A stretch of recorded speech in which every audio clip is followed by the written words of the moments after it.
지금 지난 시간에 말씀을 나누셨던 것처럼 두 대제사장의 직분과 그에 따른 그 제사 행위에 대해서 쭉 지금 설명을 해나가는 중인데, 특히 이제 초보이도라고 하는 것은 제사장 직분과 제사 행위에 관련된 말이기 때문에 젖만 먹는 어린아이들은 사실은 아론 반차가 아니고 멜기세덱 반차가 아니고 아론 반차의 그 제사장 직분을 행하는 자들에게 반복해서 초보이도만을 가르침을 받기 때문에 그것이 문제가 된다. 그걸 지금 지적을 한 거예요. 그래서 너희는 그렇게 하지 말고 초보이도가 필요 없다는 것이 아니라 그 단계를 다 지났으니까 완전한 단계의 말씀으로 나가야 되지 않냐, 그걸 지금 강조하는 내용이에요. 그러니까 완전한 내로 나가는 도를 다시 가르침 받으려면 멜기세덱 반차에 따른 제사장 직분을 하는 사람에게 가르침을 받아야 된다. 사실은 그 말이죠. 그런데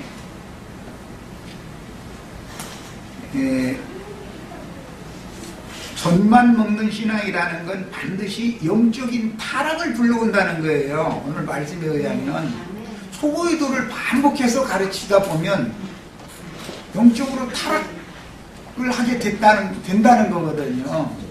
이거는 우리들이 이제 신앙생활에서도 능히 다 경험을 다 할 수 있는 이야기죠. 믿는 지가 오래가 됐는데 하나님 말씀의 초보가 무엇이고 완전한 데 나가는 의 말씀을 경험한 사람들이나 먹을 수 있는 단단한 음식을 주는 두 가지의 제사장 직분이 있는데, 아론 반차의 제사장 직분이라는 건 땅의 제사장 직분이고 모든 걸 다 땅에 속한 것으로 가르치잖아요. 그런 것들이 초보의 도라는 거예요. 완전한 데 나가는 도라는 건 땅에 속한 여러 가지 도, 여기 나오는 뭐 회개, 뭐 신앙, 세례, 안수, 부활, 심판 등등, 이게 형제님 지금 강조하신 것처럼 벌이라는 게 아니에요. 거의 기초가 있어야죠. 그런데 거기에 계속 머무르면은 신앙생활이 타락한다라는 말이에요. 신앙이 타락하게 돼 있는 거다. 그러니까 타락한 신앙생활이 아니고 완전한 대로 나가는 회복된 신앙생활을 하려면 가르치는 가르침 누구에게 다시 가르침을 받아야 된다. 지금 그 말이란 말이에요. 그런데 이제 오늘 말씀의 12절에 보면 게으르지 아니하고 믿음과 오래 참음으로 말미암아 약속들을 기업으로 받는 자들을 본받으라 그랬어요. 이건 이제 전제 히브리서 11장 12장에 가면 믿음의 증인들의 신앙을 유심히 잘 살펴보고 그들이 어떤 신앙을 가졌는지에 대해서 살펴봐라. 그리고 그들의 신앙을 본받으라. 지금 그 말이에요. 그러니까 이것은 구약시대라고 해서 다 아론 반차만 있었던 건 아니다라는 말이에요. 구약의 선진들도 멜기세덱 반차를 따르는 선진들이 있었던 거예요. 그러니까 그들이 믿음의 증인들이잖아요. 구름 같은 증인들은. 그러니까 그들의 신앙을 본받으라 이런 말이 신학시대라고 해서 그러면 신학시대니까 멜기세덱 반차만 영의 직분만 있다 이게 아니단 말이야.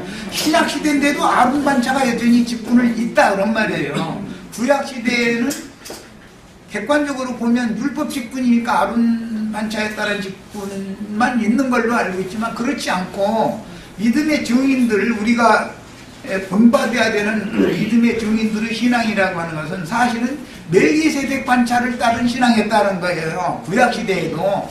신약시대에는 그럼 구약시대는 아론 반차고 신약시대는 멜기세덱 반차다 그런 말이 아니고 신약시대에도 아론 반차가 있다고 초보의 도를 가르치는 땅의 것을 자꾸 땅의 일을 자꾸 가르치는 거죠. 그래서 신앙적인 타락이라고 하는 것이 경계를 지금 경고를 하는 말씀인데 왜 오느냐? 믿은 지가 오래돼서 선생될 즈음에 이런 자들에게 계속 초보의도를 반복해서 가르치면 신앙은 당연히 타락하게 된단 말이에요. 그런 뜻이에요.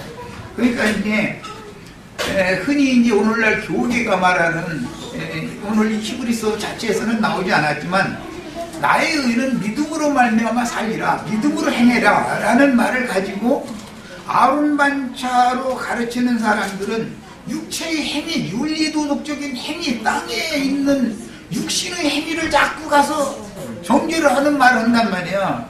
그건 왜 그러는 거예요? 초보이도를 지금 반복해서 가르치는 거예요. 그러면 신앙이 그게 타락하게 돼 있다는 거예요. 신앙이 타락했다는 것은 그런 뭐냐? 세상 교회 생활하게 된다 그런 말이에요. 완전한 데 나아간다, 믿음으로 행한다, 나의 의는 믿음으로 살리라 라는 말은 신앙생활을 어떻게 하느냐를 말하는 것이란 말이에요. 이 세상에서 무슨 윤리도덕적으로 어떻게 사냐 마냐 지금 성경은 그걸 다루는 게 아니에요. 신앙생활을 어떻게 하는 거, 믿음으로 행한다. 그 사람이 그렇게 믿으면 그런 신앙생활을 하는 거예요. 또 이렇게 믿으면 이런 신앙생활을 하는 거, 이건 자연적인 거죠. 생명률에 따른 이친 것이지. 그렇잖아요? 우리가 왜 이렇게 신앙생활을 이렇게 해요? 우리는 말씀을 이렇게 해석하고 이렇게 깨닫고 이렇게 받아들이기 때문에 이렇게 믿음 생활을 하는 거예요. 믿음 생활을 어떻게 하느냐가 제일 중요한 문제다. 성경이 다루는 바는. 이해하시겠어요? 네. 자꾸 아론 반차를 자꾸 가르치고자 하는 사람들은 사람의 세상으로 사는 사람들이, 땅에 속한 사람들이 육신의 행위를 자꾸 강조한단 말이야. 그것은 육체에 상반된 계명의 율법을 자꾸 가르치기 때문에 그러는 거잖아요. 그렇다고 해서 아론 반차를 지키지 않아야 된다는 게 아니에요. 어린아이 때는 당연히 부모가 자식을 기를 때 영적인 것을 해서 어린아이를, 육신의 자녀를 어떻게 길러요? 의무는 율법에 따라서 마음속에 기록해 주신 율법이 이미 있으니까 그거에 따라서 가르치기 마련이지, 그걸 버리라는 게 아니란 말이야.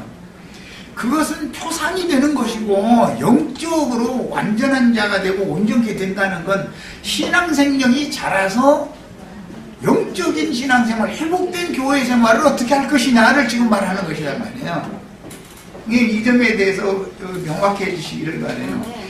기독교계가 제일 혼동하는 부분이에요. 지금 이것이 초보이도를 반복해서 가르치면 타락한다고 해서 육신적으로 타락하는 건 아니죠. 예배당에 다니면 육신적으로 타락합니까? 그 얘기가 아니잖아요. 교회 생활을 한다고 해가지고 어떤 사람이 육신적으로 완벽합니까? 그럼 지금 그게 아니잖아요. 그 말이 아니에요.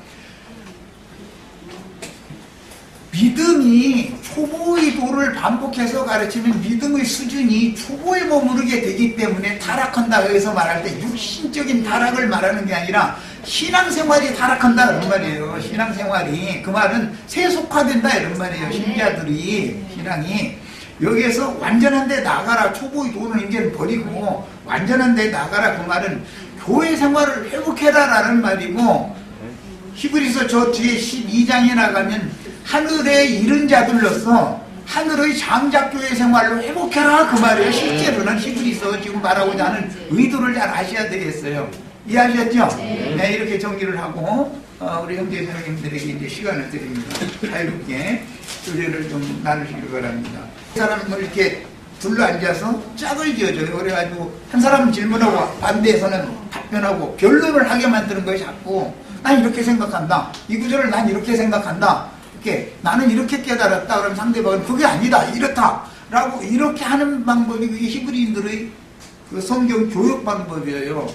그런 것을 잘 생각하셔야 돼요. 예수님과 제자들이, 예수님이 제자들을 가르칠 때, 제자들이 신앙생활을 가르칠 때 어떻게 했느냐, 히브리인들의 교육 방법을 그대로 하는 거예요.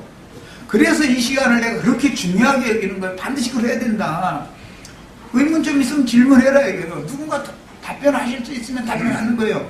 최종적으로 둘이나 셋이 서로가 증거를 하다가 그 계속 일치가 안 되는 경우에는 장로 형제가 답변을 해주는 거예요. 그것이 사도행전 15장에 나오는 교회의 모임의 방식이에요.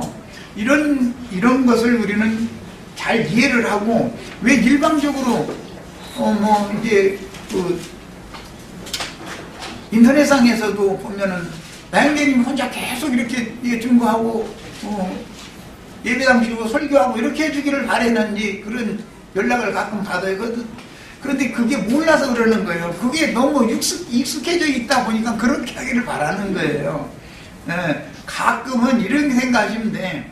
어머니가 만들어주는 음식이 제일 영양식인 것은 틀림이 없어요. 그래도 가끔은 생일날 무엇날에 가면서 밖에 나가서도 아버지하고 엄마하고 뭐 가족들 형제 동생들 다 데리고 나가서 외식도 가끔 하고 이렇게 생각을 하시면 돼요. 섞어서 먹어야 돼. 골고루 먹어야 돼요. 생각이 트이고 넓혀지려면 한 사람 것만 받으면 안 되는 거예요. 세상 나라의 대학교에서도 자기의 후계를 삼으려고 박사를 만들어 놓잖아요. 어떤 교수님이. 그런데 그 사람을 그 대학교에서 바로 교수로 채용을 안 해줘요. 왜 그러냐면 다른 데 가서 박사인데도 다른 데 가서 다른 학문과 접목을 시켜서 더 배워가지고 오라고 그런단 말이에요.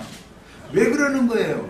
편식시키지 않아야 되니까 그러는 거예요. 그 교수님이 가르친 건 거기까지밖에 아니잖아요.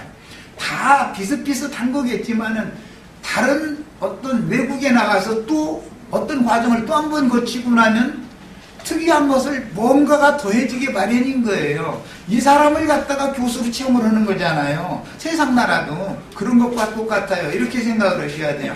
이제 그런 마음을 그래서 마음을 넓히고 성경을 이해하는 폭도 넓어지고 깊이가 달라질 수가 있어요. 반드시 질문하고 답변하고 변론하고 서로가 안 맞을 땐 변론이 나올 수도 있죠.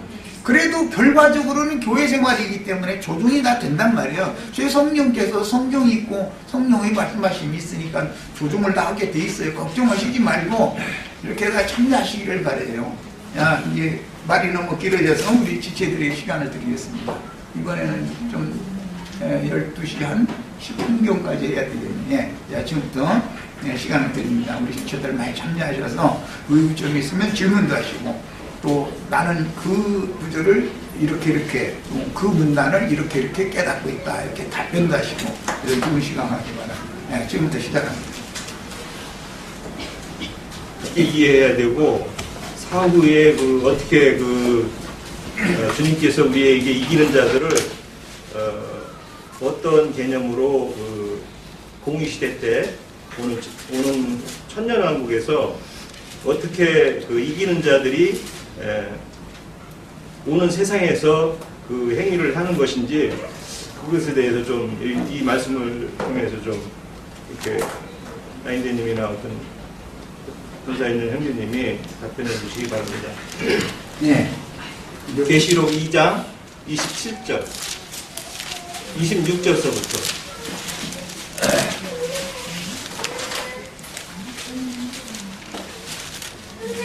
26절 만물을 다스리는 권세를 주리니 그가 천장을 가지고 그들을 다스려 질그릇 깨뜨리는 것과 같으리라. 나도 내 아버지께 받은 것이 그러하니라. 일곱 교회 사자들에게 이렇게 여러 가지 당부와 또 귀 있는 자는 들으라고 주님께서 이렇게 계시록을 통해서 말씀하시고 또 이기는 자들은 장차 앞으로 보여야 될 이런 것을 여기서 말씀하시는데 이게 우리가 오는 이기는 자가 된 상태는 육으로 살아있을 때가 아니거든요. 신앙생활을 마치고 주님 앞에서 판결을 받아서 이긴 자로 들어가서 이제 이런 일을 행한다는 것인데 사실 어떤 면에서는 이해도 가지만 실제로 이게 어떻게 현상으로 이게 이루어지는지 이해는 좀 가면서도 실제적으로 마음에 와 닿지 않는 그런 부분이 좀 있는 것 같아요. 저는요. 사실 우리가 신앙생활 하다가 주님 나라에 가면 그 세계가 어떻게 펼쳐지고 어떻게 이해된다는 것을 우리가 확정하기는 쉽지는 않지만 이런 말씀을 통해서 사후에 우리가 상급으로 받는 이런 이루어지는 일들을 새겨보고 한번 이렇게 얘기해보고 싶습니다. 예. 네. 종합해서 말씀을 드려야 되는 게 되기 때문에 출판 위원이 돼야 될 것 같은데 나행재님 하시는 게 제일 제가 아닌가 싶은데요. 알 수 없죠. 그런 우리 지체들 중에 누가 마음에 나는 이렇게 생각한다. 철창권세라는 게 지난번에 수원 어떤 형제가 막 이 세상에서 막 이게 다스림 받던 백성이었으니까 오늘 세상에 항상 막 철장으로 막 후려치려고 그러냐 막 이래가면서 그 반박 그런 얘기가 나왔었었는데 이 말씀을 네. 고린도 후서 5장 네. 우리 벌써 5장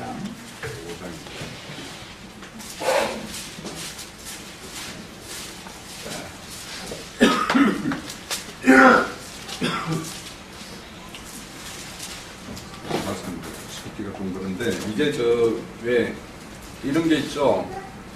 현상계, 그러니까 현상계에서 이 금방 말씀하신 이기는 자에게 주어지는 거라는 거는 이제 아마 그 수원의 그 영재고 뭐 이렇게 뭐 천년이 뭔가 이루어져서 이렇게 다스린다 이런 의미라는 게 이제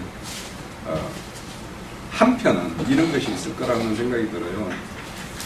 왜 우리가 다른 어떤 지체들 누구나 사람에게는 각자가 가지고 있는 자기만의 어떤 이론이 있어요.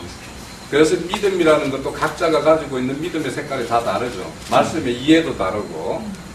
그래서 이제 이게 누구나 자기 사람들마다는 자기만의 어떤 것이 있기 때문에 이게 뭐냐면 누룩이에요. 이게 누룩이고 그 사람만의 이론이고. 그래서 우리가 말씀 가진 자가 그 자들을 해방시켜주고 하는 것들을 뭐냐면 그 말라기서에서는 금식시킨다라고 이야기를 해요.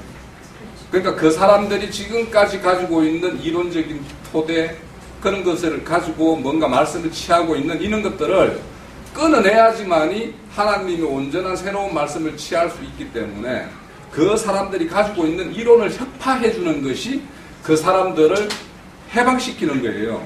그래서 여기서 뭐 철장건세를 다스린다라는 것이 정말 우리가 세상에 어떤 뭐 이 독재자가 뭐 이런 어떤 자기 어떤 건세를 가지고 이런 자기 나라의 어떤 그런 백성들을 막 힘으로 다스리는 이런 것을 말하는 건 아닐 거 아닙니까? 그죠?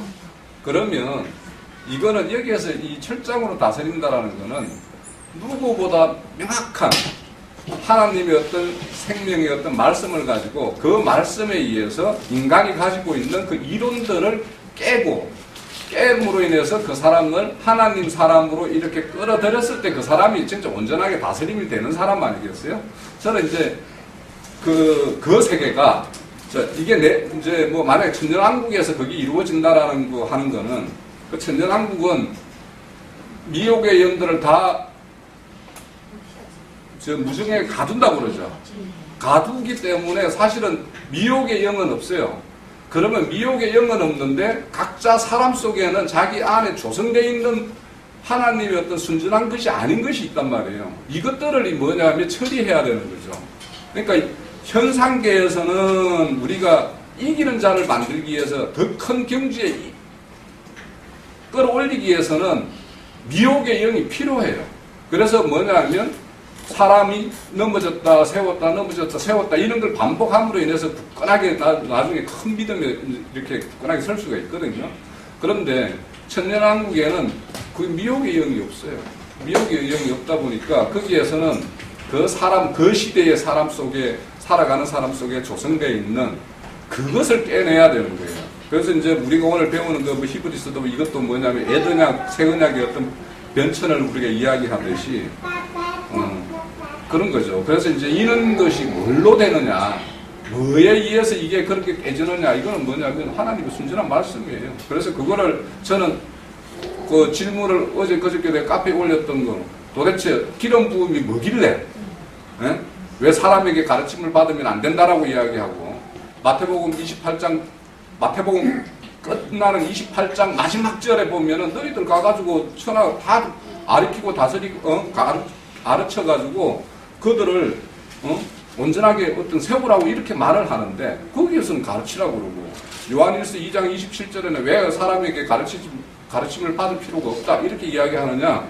그래서 나 오늘 질문하라고 그러면 그걸 질문해 보려고 그랬어요. 여러분들 도대체 내가 카페에 글을 올렸는데 한 주간 올렸으니까 일주일 동안 무슨 생각으로 그 글을 보셨는지 뭐 어떤 생각으로 각자가 아마 생각해 본 분이 있을 거라고 생각이 들어서 난 그걸 오늘 질문을 한번 던져보려고 그랬었고 저는 일주일 동안 그거 가지고 좀 정리를 했어요. 그래서 뭐 제 말씀은 이기는 거는 그런 것을 이기는 것이고 그걸 다스리는 것이고 그래서 그 사람이 수은의 어떤 사람이 말하는 거는 내가 순전하고 온전한 하나님의 말씀을 가지면 다른 그렇지 않은 사람들의 어떤 그런 것들을 이렇게 다스릴 수 있다. 뭐 이렇게 이해를 한다라고 저는 생각을 해요. 예. 저는 조금 관점을 제대로 안 믿을 사람한테 상급이 아니라 정말 참 하나님을 제대로 믿고 하나님 앞에 그리스도 심판대에 서서 통과받고 한 이 사람들이 지금 저놈에 갔을 때 예수님과 함께 그 거룩한 성에 들어가서 새 예루살렘 성이라고 얘기하나요? 들어갔다가 이제 천년왕국 때 이제 그 영으로 우리가 오른편 양들한테는 장막이 되죠. 그때는 이렇게 바톤이 유대인한테로 다시 가잖아요. 천년왕국은 우리 이방인한테 기회가 주어지는 게 아니라 유대인한테 다시 가는 거잖아요.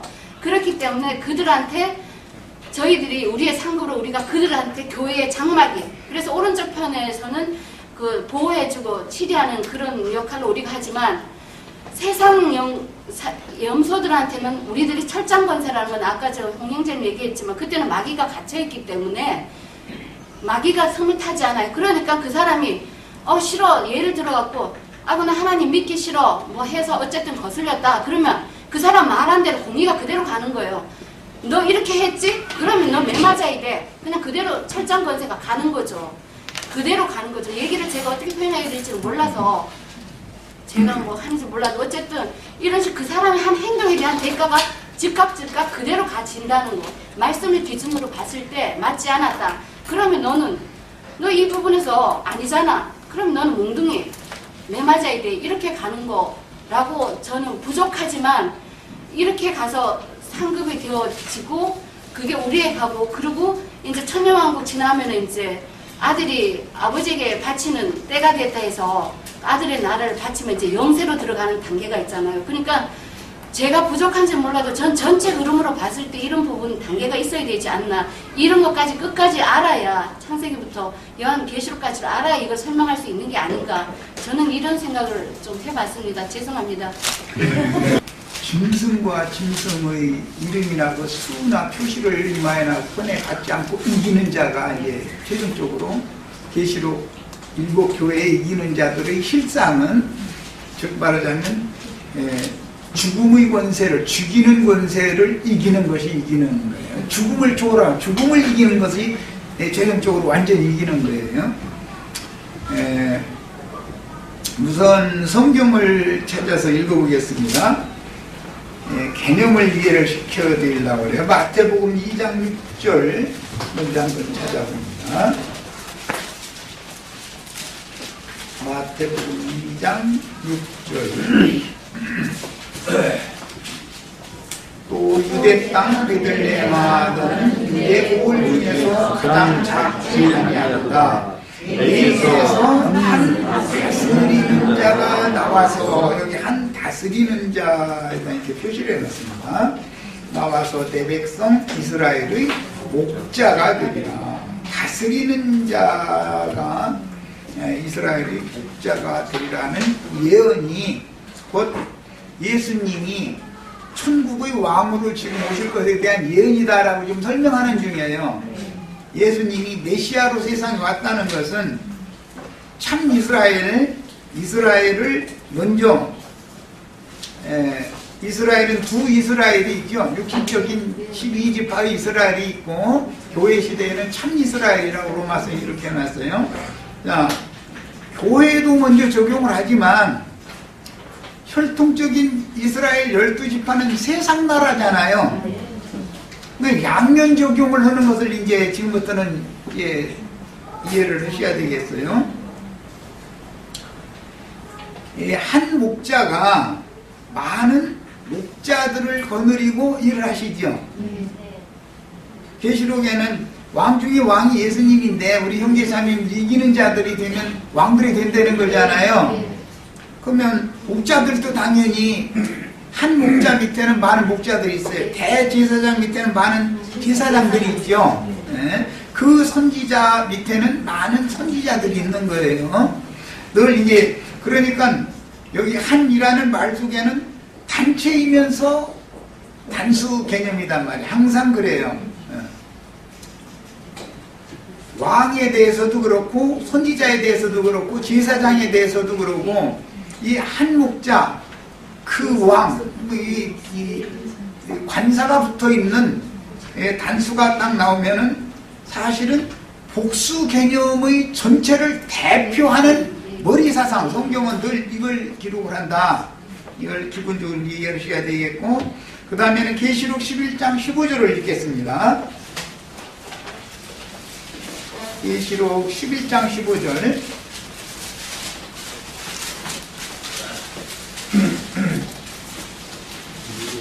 일곱째 천사가 나팔을 불매 하늘에 큰 음성이 들려서 이르되 세상 나라가 우리 주와 그의 그리스도의 나라가 되어 그가 세세토록 왕노릇 하시리로다. 됐어요? 야, 교회에서만 왕노릇 하면은 하나님의 뜻이 완성된 건 아니죠. 세상 나라까지도 다스리셔야죠. 문제는 예수님의 발 아래, 예수님의 구속을 통해서 예수님의 발 아래 모든 것이 다 굴복하게 발등상을 삼도록 하나님이 말씀으로 명해 놓으셨고, 예수님은 구속을 이루어서 만물이 다 그분이 발등상이 돼야 돼요. 그분에게 다 복종해야 되는 거예요. 그런데 교회 시대에는 아직 만물이 그분에게 다 복종하는 것을 아직 보지는 못하고 있죠. 그러면 말씀은 이루어져야죠. 언제 이루어질 거예요? 오는 천년기의 왕국에서는 만물이 다 복종하게 된다는 말이에요. 그래야 세상 나라가 뭐가 돼요?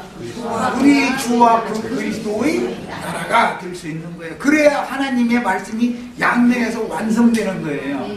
교회만 적용을 해도 안 맞는 거고 세상에만 적용해도 안 맞는 거예요. 양면 적용을 성경은 가르치고 있다는 말이에요. 기본적으로 그리스도가 왕으로 산다라는 말은, 그런데 왕이라는 왕 중에 왕 그 용어 속에는 많은 왕들이 당연히 포함되는 거예요. 자, 그러면 교회 중에서 많은 왕들이 있다는 것은 말씀을 가르치는 사람들이라는 걸 목자들이니까 쉽게 할 수 있지만 세상 나라에도 왕들이 있어야 되지 않냐 말이에요. 그렇죠? 언제나 성경은 양면을 다루고 있기 때문에 이것을 마음에 먼저 잘 담아두셔야 돼요. 이번에는 이제 계시록 2장 26절 27절을 읽었으니까 계시록 12장 5절을 읽겠습니다.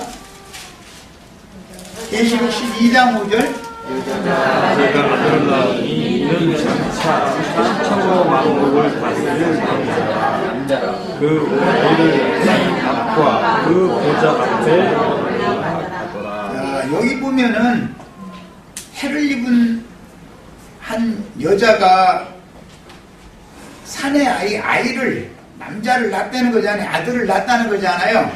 그런데 해를 입은 여자가 낳은 그 남자 아이는 지금 단수로 돼 있어요. 그렇지만 개념은 아까 계시록 2장 26절 27절은 교회 중에는 이기는 자들이죠.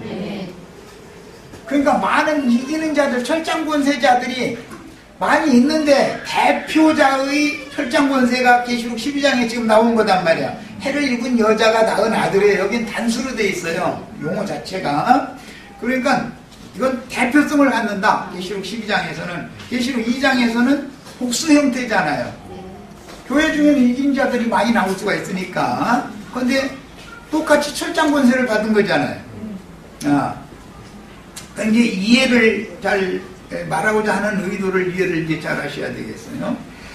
그러면 계시록에 나오는 이 해를 입은 한 여자라고 하는 이 여자는 계시록 강의 때 강의에서 말씀을 드렸지만 기독교계에서는 마리아라고 자꾸 해석을 해요.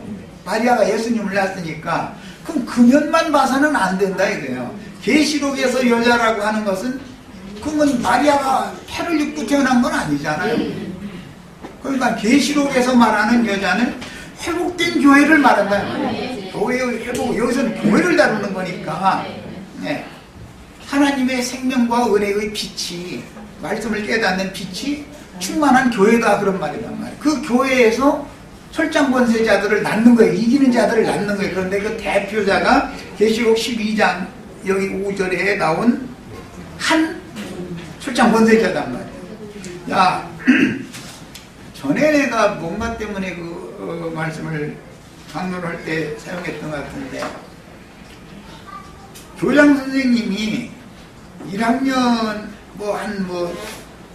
내가 초등학교 다닐 때는 6반, 7반 이 정도씩 있는 한 학년당, 그러니까 이제 그렇게 되면 한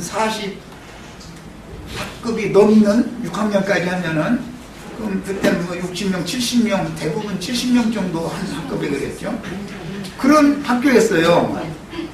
그런데 교장 선생님이 1학년 1반 상탈래부터 시작해서 10명을 1학년 1반에서 10명을 상을 줘야 돼. 그러면 종일 서서 1학년 1반 아무개 나와 한 장씩 한 장씩 다 줄 수 없죠. 그럼 어떻게 하느냐.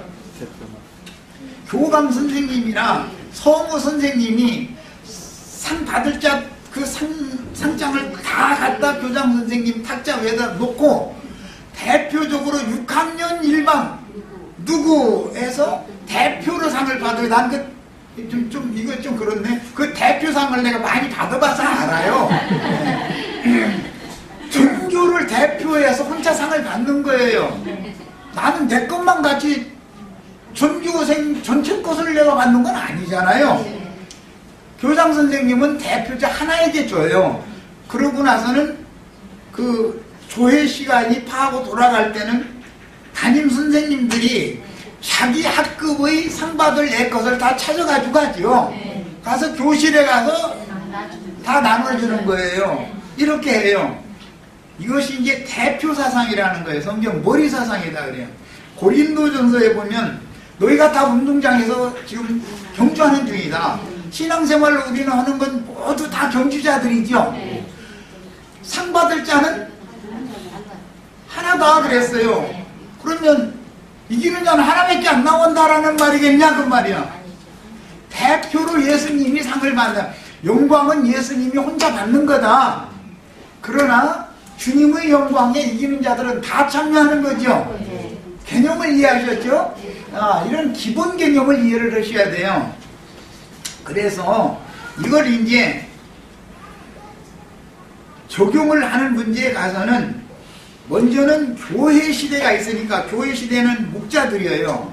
교회 시대에는 교회의 문제가 여기 주님의 영은 교회에 함께 하시는 것이지, 물론 세상 나라도 악한 자 마귀를 통해서든 무엇을 통해서든 세상 나라도 하나님이 경영하는 인류의 역사의 주인이신 것은 맞지만, 지금 교회 시대에는 세상 나라가 공의의 나라가 아니지요. 세상 나라는 교회만이 의의 거하는 바 새하늘과 새 땅이 된 거지.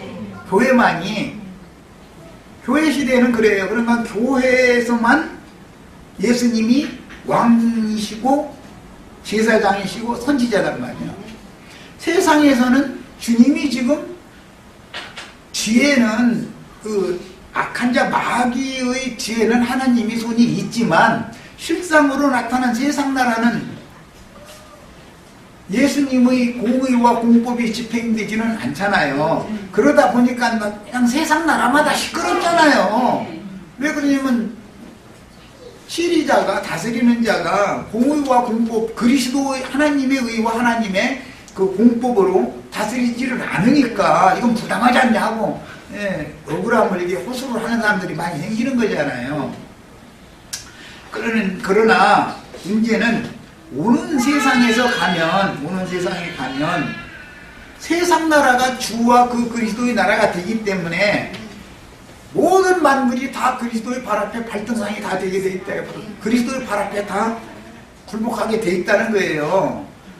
자, 그러다 보면 오는 세상에서는 세상 나라도 하나님의 의와 하나님의 공법이 집행이 당연히 돼야 되는 얘기가 된단 말이에요. 그런데 이제 양면을 잘 생각하셔야 돼요. 오는 현세에서는 세상 나라는 불의와 불법이 지금 만연하지만 오는 세상에서는 세상 나라는 불의와 불법이 만연할 수가 없다. 이 세상에서 현세에서는 교회, 주님의 교회만이 주님이 왕노릇을 할 수가 있는 거예요. 그럼 각자도 형제 자매님들의 심령과 마음을 성령께서 오셔서 지배하시고 주장하시고 다스릴 수 없으면 우리 형제 자매님들의 교회가 주님이 왕노릇하는 교회가 아니다라는 뜻이잖아요. 세상 교회가 왜 하나님에게서 벗어나 하나님이 세상 교회를 버리는 이유가 뭐예요? 하나님의 통치 아래 들어오지 않기 때문에 그러는 거잖아요. 의의 다스림에, 공의와 공법의 다스림에 예수 그리스도의 의에 복종이 안 되기 때문에 그러는 거예요. 그러니까 계속 달래도 안 들으면 버려버리겠다라는 말이란 말이에요. 이제 오는 세상에서는 인마진 이스라엘 12지파가 회복이 되어져서 그들이 제사장 노릇을 한단 말이에요. 제사장 노릇을 한다는 건 복음을 전할 사명을 그들이 책임을 진다라는 말이에요. 자, 그러면 오른편 양들의 어린 양의 장막에서는 이스라엘 12지파가 목자 노릇을 한다라는 말이겠죠. 거기는 생명 안에서 다스림을 받게 마련이에요. 그런데 문제는 오는 세상을 상속받아야 되는 사람들의 근성이라고 하는 것은, 본성이라고 하는 것은 생명이 바꿔지지 않은 사람들은 생명 자체가 바꿔져 있지 않기 때문에 어린 양께 본성적으로 굴복이 된다 안 된다? 안 되는 사람들도 오는 세상에 살아서 염소무리 나라를 마곡 백성들이라 그랬는데 나라를 이루게 되기 때문에 지금 교회 시대처럼 육신의 본성을 따라서 행하려고 그러면 거기에서 어린 양의 공의와 공법이 집행돼야 되니까 세상 나라처럼 좋게 말 받으면 말 들어먹어요, 안 들어먹어요? 그때 어떻게 하면 돼요? 그때는 철장 권세가 필요한 거예요. 그래서 그 마곡 땅을 다스리는 고객에 철장 권세를 맡기는 거예요, 주님께서. 그래서 우리나라 요즘 시끄러운 것처럼 이런 일은 일어나지를 않아요. 이런 것을 잘 생각하시면 돼요. 현세의 이런 불의 불법한 이런 어떤 치리자 왕족들을 권세자들, 땅의 임금들이다 그러는데 세상 권세자들, 이 사람들이 오는 세상에서도 그와 같은 사고를 가지고 행하려고 하면 그게 안 통한다, 이 오는 세상에서는. 이런 것을 이해를 하시면 교회 중에는 진리와 생명의 성령께서 오셔서 현세 주님이 왕노릇을 하시고 공급도 하셔요. 목자니까 목자는 책임 잘 가르쳐야 되고 공급하는 거잖아요. 그런데 예수님이 직접 가르치는 건 아니잖아요. 각 교회의 인도자들, 목자들을 통해서 그 목자들에게 당신의 생명을 공급을 해가지고 그들을 통해서 공급을 하시는 것이고, 교회를 실제 예수님이 치리하고 다스리는 중이지만 예수님이 직접 다스리지는 않잖아요. 장로들은 교회를 잘 가르치기도 잘해야 되지만 교회를 치리하는 권위를 장로들에게 맡겨서 하는 거단 말이에요. 이런 것처럼 오는 세상에서도 마찬가지다 이거예요. 그러니까 이런 것을 생각하시면 돼요. 자, 결과적으로는 이제 결론을 내립니다. 어떤 세상 나라의 어떤 바람이 그렇게 불고 그런 통치, 그런 역사가 진행되는 것은 다 어떤 영에 의한 것이다 라는 거예요. 제일 중요한 말이 지금 결론을 이해를 하셔야 돼요. 어떤 영을 받은 어떤 모임의 그 인도자는 교회 생활을 인도를 그렇게 하게 돼 있어요. 영이 그 영을 받았기 때문에 그래요.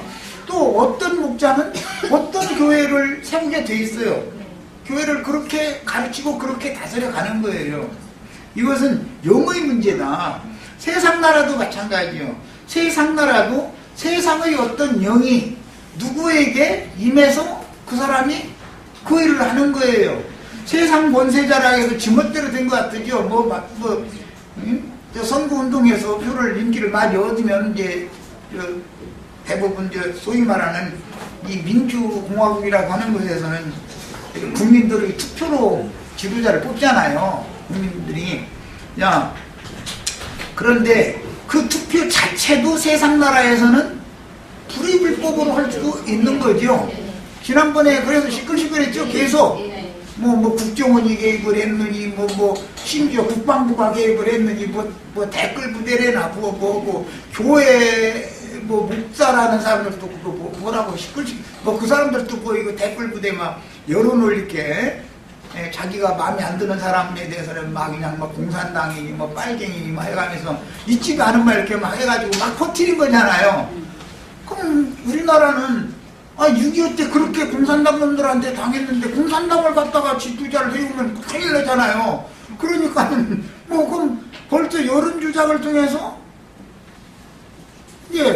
선거 자체가 불의하고 불법하게 진행을 했잖아요. 그래도 그때 당시는 그 사람이 그렇게 해서 세워진 사람이 실권자이기 때문에 그 사실을 정직하게 다 밝히려고 그랬더니 중간에 갑자기 너 초반태 아들 낳때 면제해가지고 쫓아냈잖아요. 그거 밝혀내면 그 자리를 못 지키잖아요. 이런 거단 말이야. 우리는 정치인이 아니기 때문에 다 알고 있지만 세상 나라는 다 그러니까 이놈이 하나 저놈이 하나 그놈이 그놈 되고 그놈이 그놈이니까 어차피 세상을 이렇게 둘러가니까 이러고 그냥 모르는 척 할 뿐이니 사실은 세상 나라라고 하는 것은 민주공화국이니 사회주의 공화국이니 별소리를 해서 다 적대시해도 다 그놈이요. 저의 기득권 유지하고 잘 먹고 잘 살자는 뜻이지 국민들 위해서 그러는 게 사실은 아닌 거예요. 그냥 우리는 세상 나라에 소망을 두지 말라고 내가 자꾸 세상에서는 소망을 두지 말아라 이러는데 이렇게 하면은 정치 혐오를 하느냐고 큰 집에서 사람들 와보라 해가지고 당신 말에 말마다 이 정치에 대해서 이렇게 부정적이냐고 그럴지 모르지만 세상 나라라는 건 다리에 돌아갈 수가 없어요. 이게 이게 다 관련이 되기 때문에 그래서 그런 것이 난 정치인이 아니에요. 이 진리를 가르치느라고 그런 것이지. 이런 것처럼 세상 나라에서는 지금 현재는 그리스도의 의가 절대로 집행되지 않는다. 왜? 아직은 사탄이 활동하는 걸 허용하시기 때문에 그렇다 이거예요. 그러나 오는 세상 1000년 동안은 무적행에서 올라온 사단 마귀를 결박해가지고 무적행에다 갖다 넣어서 가둬놔 버린다는 거잖아요. 그러면은 그런 불의 불법이 통용이 되겠어요? 안 되겠어요? 안 되면 될 수가 없는 거예요. 그럼에도 불구하고 왜 철장 권세를 줘야 되느냐? 사람의 본성이라고 하는 것은 정의보다는 불의, 내가 손해나는 것보다는 어떻게 하면 저 사람을 물리치고 내가 이득을 취할까, 이것이 근성이 탐욕이라는 근성과 욕망이라고 하는 이것이 다 이미 타고나기 때문에 좋게 말로만 해서는 안 되는 거예요. 그래서 철장 권세로 다스리게 하는 거예요. 세상 나라에서는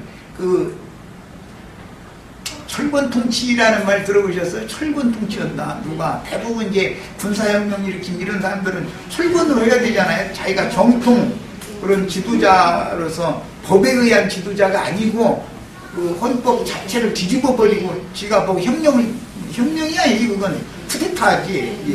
이렇게 해서 정권을 이렇게 잡아버리고 나서 하면은 국민들한테 정통 기부를 이은 대통령이라고 우리가 뽑은 게 아니지 않냐. 당신은 헌법을 무시하는 사람 아니냐. 이렇게 인정을 못 받아야 되니까 못 받으면 저항하기가 쉽기 때문에 어떻게 해야 돼 이제 뒤스름도게 해서 철권 통치로 해야 되는 것이거든요. 세상 나라는 늘 그렇게 굴러가는 거예요. 세상에서는 의의를 찾아보려고 해야 안 돼요. 세상에서 의의를 주장해가면서 깃발 들고 나가고 무슨 노조 어쩌고 해가면서 하는 사람들이요. 그 사람들 내부에 들어가면 또 그들끼리 또 부정과 부패가 거기 그 위원장 뭐 하겠다고 막 표도 어디야 되잖아. 그래갖고 노조 위원장 할 거 아니야. 그러니까 다 도둑놈들끼리 너도둑놈이라고 다 하는 것이지 누구 욕할 것이 없어. 의가 집행되지 않는다는 거예요. 세상 나라에서는. 그러나 주님의 목적은 이 아브라함에게 약속한 그 창세기 말씀에서 보면 하나님의 공의와 공도를 아브라함 자손을 통해서 실현한다라고 예언이 돼 있어요. 아브라함에게 하신 말씀이잖아요. 여호와의 공의와 공도를 네 자손을 통해서 이룬다. 이게 예언이에요. 그게 예수님을 통해서 세상 나라가 주와 그 그리스도의 나라가 되게 해서 하나님의 의와 공법이 집행되는 나라가 이루어지는 것을 말하는 거예요. 이게 이스라엘이 기다리던 메시아 왕국의 실현이에요.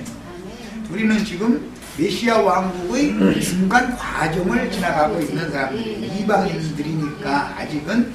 그래서 이방인들에게서나 하나님의 공의와 공도를 위하여 목숨을 바쳐서까지 이 천국복음 하나님의 의를 하나님의 그의 나라와 그의 의를 위하여 순교를 해가면서까지 이것을 하나님의 공의와 공도를 전파하는 이 사람들이 이기는 자들이란 말이에요. 예, 그 개념 정리를 잘 하시고 이제 결론을 내렸으니까 우리가 어떻게 해야 이기는 자들인가? 성경이 말하는 이기는 자들인가? 이기는 자들에게 주는 이제 상이라는 게 뭔가? 그 하나님의 의와 공도, 공의, 공법이 집행되는 하나님의 예수 그리스도의 나라가 나타난 그 나타남에 우리가 참여하는 거예요. 오른편 양들에게는 그 목자들에게 우리들이 구름 같은 증인들이 되어주셔서 그리스도의 생명의 빛을 그 영을 넣어주는 역할을 해야죠. 하나님의 그 생명을 전달해주는 역할을 하는 것이죠. 뿐만 아니라 마곡 땅을 다스리는 곡이라고 하는 세상의 통치자들도 그 사람이라고 속의 본성에 믿지 않는 사람이니까 그게 자기 이득을 취하고자 하는 그게 없겠어요? 그런데 그런 생각을 엄두도 못 나게 하려면 어떻게 되냐? 어떤 영이 임해야 된다 이거예요. 강력하게. 이해하셨죠? 그런 권세를 얻는 것이 상을 얻는 거예요. 하나님의 사자들이 되는 거니까. 그런 뜻이에요. 자, 또 여기에 대해서 뭐 추가 질문이 있거나 토론을 생각이 뭔가 다른 말씀 생각이 났으면 질문을 더 하셔야 되십니다. 아주 10분. 질문을 드릴게요. 예전에 천연왕국의 설명을 주실 때 이 세상은 어차피 더 타락하는 쪽으로 갈 것이고 교회는 이제 어떤 시대의 경륜에 따라서 이방인의 시대에서 다시 유대인의 시대로 돌아가는 어떤 그런 시대라고 이야기를 내가 들었던 걸로 기억이 돼요. 그 세상은 더 타락으로 가는 거하고 미혹의 영이 무정행에 갇히는 거하고 그거의 어떤 의미의 차이가 약간 좀 상충. 약간 혼란스럽고 그래서 이제 그때 이제 세상이 더 타락한다라면 이것이 이 세상이 하나님의 어떤 나라 이렇게 아들의 나라가 아버지에게 바쳐지는 거와 좀 뭔가 이야기가 좀 다른 이야기로 이렇게 되는 것 같아서 질문 의지는 알았고 시간이 이제 10분밖에 안 남았으니까 그럼 고해 시대의 종결기 심판에 대해서 내가 그 이야기를 시간 걸리고 빼놓고 갔더니 그 질문이 나오네. 교회 시대의 종결기에는 그러면 어떻게 교회 시대가 종결이 되는가? 교회 시대가 종결이 된다는 것은 먼저 가라지의 단을 먼저 심판하는 거예요. 그것은 많은 물이 앉은 큰 음료를 먼저 심판하는 거예요. 들포도 그 악한 포도송이를 거두어서 손 밖에서 가서 포도주 들여넣어서 밟아 짠다고 그랬어요. 그러면 피가 뭐 말굴레에 무필이어서 1만 6천 스타디온에 흘러간다 이렇게 했어요. 그러니까 많은 기독교인들이 자신들은 좀 순교한다고 생각해가면서 세상 나라의 어떤 바다에서 올라온 짐승 12의 대표자에게 세상 나라의 모든 뿔들이 이 대표자에게 세상 나라를 맘대로 치리할 수 있는 권위를 줘버린다는 거잖아요. 그렇게 하면 이 사람이 나머지 10뿔들에게 기독교계의 모든 불의와 불법과 이런 것들을 다 드러내고 법대로 심판해버리게 한다는 거예요. 말하자면. 예. 이것은 이제 기독교인들이 생각할 때는 정치가 종교를 박해하는 때가 왔다는 뜻이지요. 기독교인들의 관점으로 보면. 그러니까 자기네들은 정치에 대해서 평화시대에는 정치와 손을 잡고 있죠. 늘 정치 목사들이라는 것이 땅에서 올라온 짐승들은 바다에서 올라온 짐승과 늘 손을 잡고 있는 거니까 선거운동까지 심지어 해주는데 뭐 목사들이. 그러나 때가 되면 하나님께서 어떤 신을 보내기 때문에 세상 정치에 대해서 자기네들은 보지도 않으면서 종교가 정치를 간섭하기 시작한 거예요. 당신들 말이에요. 이건 아니지 않냐. 아니지 않냐 이렇게. 그러면 정치와 종교가 사이가 나빠지게 마련이에요. 그렇게 되면 이 때가 됐기 때문에 이 모든 부정과 불의와 이런 것들을 감추면서 자신들은 의로운 채에 가면서 정치 지도자의 어떤 약점이나 부정한 거나 이런 거를 자꾸 지적을 해내고 이러면은 이 사람들이 참다 이것들을 가만 놔둬야 되게. 처음에는 경찰력으로 하지요. 그래도 안 되면 군대를 동원하게 돼 있어요. 그래도 안 되면 경찰력으로 해도 안 되면 경찰력으로 할 때는 그래도 평화시대가 유지된다는 뜻이에요. 군대를 동원하는 것은 이제는 세상 나라에서는 그거 보고 뭐라고 하는데 뭐 발동한다고 그랬죠? 계엄령. 그거는 이제 총칼로 다스려 버리는 거예요. 그럴 때 그 사람들은 자기네들은 이렇게 해서 순교를 하면 천당에 간다고 믿고 기꺼이 순교를 하는 거예요. 로마가 처음에는 좋은 말로 했어요. 그렇게 하지 말아라. 로마를 대항하지 말아라. 얼마나 달랬어요. 그런데 말 들어야 안 들어요. 유대교 지도자들은 성전을 감히 군합발을 밟으려고 꿈에도 생각을 안 했어요. 그런데 좋은 말 하니까 안 들으니까 이것들 안 되겠구만 하니까 그냥 군대에 그냥 보내버려가지고 완전히 그냥 토토화시켜버린 거예요.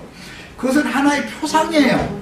기독교계는 반드시 세상 나라의 정권의 정치력에 의해서 교권이라고 하는 것은 무너지는 날이 온다. 이거예요. 이게 이제 성경 이야기예요. 그러면 교회의 심판이 지나고 나면 세상 나라는 그럼 하나님이 보일 때 그냥 가만 놔두느냐? 세상 나라도 불의한데 그걸 왜 가만 놔두겠어요? 그래서 그때는 이제 불장난을 하게 만드는 거예요. 그 불준비한 애들이 있어. 예, 그래가지고 걔들이 이렇게 보통 한 번만 누르면 그냥 다 바다에 불이 붙는다라는 말이 뭔 뜻이요? 땅에 불이 먼저 땅에 불대접 쏟아 부어지죠. 땅에 있는 자들을 멸망시키는 건 뭐예요? 기독교를 심판한다는 말이잖아요. 바다를 심판한다는 말은 바다에다 불대접 부으니까 바다가 불붙었다는 거잖아요.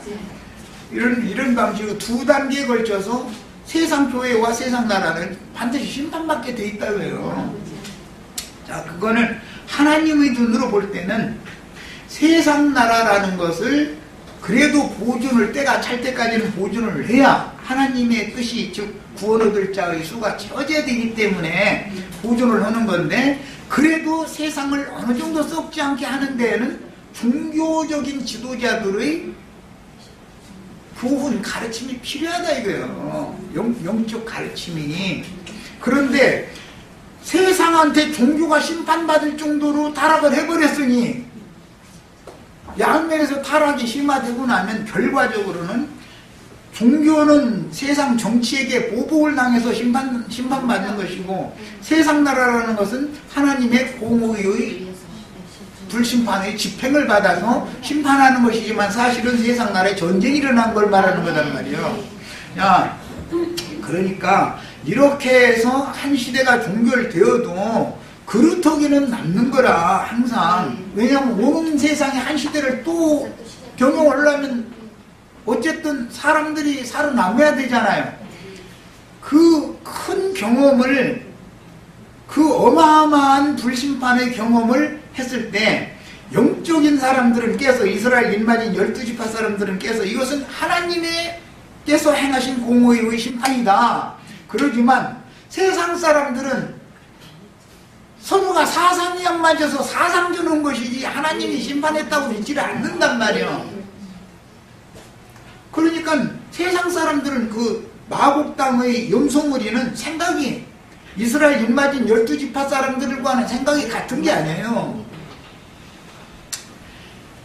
오는 세상에 살아남을 사람들은, 세상 나라 사람들은 본성이 바꿔진 사람들이 아니기 때문에 이 사람들은 큰 심판이 지나가고 나서 인마진 이스라엘 12지파가 나서서 당신들이 이제라도 회개하고 하나님께로 돌아오지 않으면 당신들은 영원한 심판이 또 준비되어 있다라고 전하면 이 사람들은 사실은 좋게 받지도 않을 사람들이에요. 그래서 염소무리 나라 마곡 땅에, 온 땅에 모래알과 같이 많은 백성이 또 퍼져나간다는 거잖아요. 악인들도. 예. 그래서 이 하나님의 그 영을 받은 이스라엘 12지파 사람들이 오는 세상에서도 하나님의 그 신을, 영을 거부하는 마곡 땅 사람들에게 계속 전도는 계속 후계 마련이다 이거예요. 오늘날 우리가 하는 것과 똑같은 거죠, 말하자면. 야, 그러니까 교회 시대의 그런 어마어마한 심판을 받고 나면 사람들이 그 심판을 목격하고 몸으로 경험한 사람들이 살아있을 동안에는 불의 불법을 함부로 행하려고 하겠어요? 두려워하겠어요? 두려워하죠. 떨지요. 떱니다.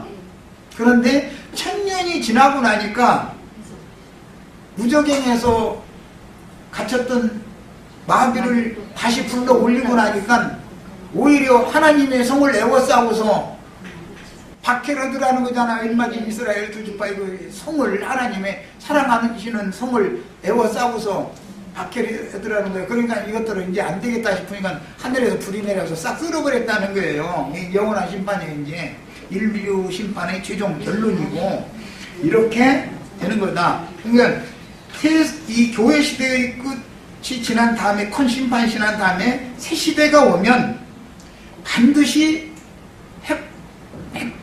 핵물질 가지고 불장난 했던 사람들에 대해서 전범 재판을 하게 돼 있어요. 언제든지 전쟁이 끝나고 나면 전범 재판을 하는 거예요. 그때는 국제적인 국제사법재판소가 위력을 발휘를 하겠죠. 그런데 거기에 주로 이제 뭐 이스라엘 인마진 사람들이 뭐 그 의장도 되고 뭐 상임국이 돼가지고 뭐 이렇게 하겠죠. 당연히 해가지고 하나님의 공의대로 뭐 전범들을 처리를 하고 이제 이런 것이 당연히 있게 마련이에요. 그렇게 해서 공의를 일단 세우는 거예요. 그렇지만 1000년이 지나고 나면 여전히 본성이 변하지 않은 것들은 소용없더라는 얘기예요. 그래서 인류 심판이 최종적으로 온다 그 얘기예요. 여기까지 합니다.